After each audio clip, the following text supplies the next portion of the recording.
अस्सलाम वालेकुम नाज़रीन, आप देख रहे हैं HND न्यूज़। मैं हूं आपके साथ आतिफा बलोच। नाजरीन, खबर शामिल करते हैं हारूनाबाद से। HND न्यूज़ के इंचार्ज नुमाइंदगान गुलाम महिउद्दीन की रिपोर्ट के मुताबिक हारूनाबाद में आटे का बहरान खवातीन को भी सड़कों पर ले आया। खवातीन सस्ते आटे के हसूल के लिए कई कई घंटे लाइनों में लगने पर मजबूर। सख्त सर्दी में लंबी कतार में लगकर खवातीन आटा हासिल करने आती हैं। ताहम आटे का महदूद स्टॉक होने के बायस इनमें से बेशतर खवातीन खाली हाथ ही घरों को लौट जाती हैं। खवातीन के साथ साथ मजदूर पेशा मर्द हजरात भी सस्ते आटे के मतलाशी हैं।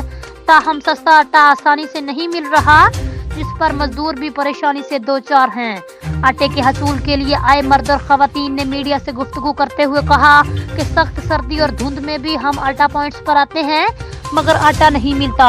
हुकूमत वक्त हम गरीबों पर तरस करे और हमें आटा फ्राहम करे ताकि हम अपने बच्चों को खाना बना कर दे सकें। सुबह से आकर लाइनों में लग जाते हैं, ना घर के काम कर सकते हैं और ना ही हमें आटा मिलता है। घंटों लाइनों में लगने के बाद जब बारी आती है तो कह दिया जाता है कि आटा खत्म हो गया और बगैर आटा हासिल किए ही वापस लौटना पड़ता है।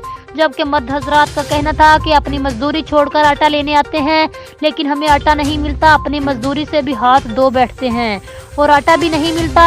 शहरियों ने हुकूमत वक्त से मुतालिबा करते हुए कहा कि सरकारी पॉइंट पर आटे के कोटे को बढ़ाया जाए ताकि जिल्लत और ख्वारी से बचा जा सके और सस्ते आटे के पॉइंट्स की तादाद बढ़ाई जाए ताकि इन्हें बआसानी आटा मुयस्सर आ सके। जी नाजरीन, मजीद किसी भी खबर और उसकी अपडेट के लिए आप देखते रहिए HND न्यूज़।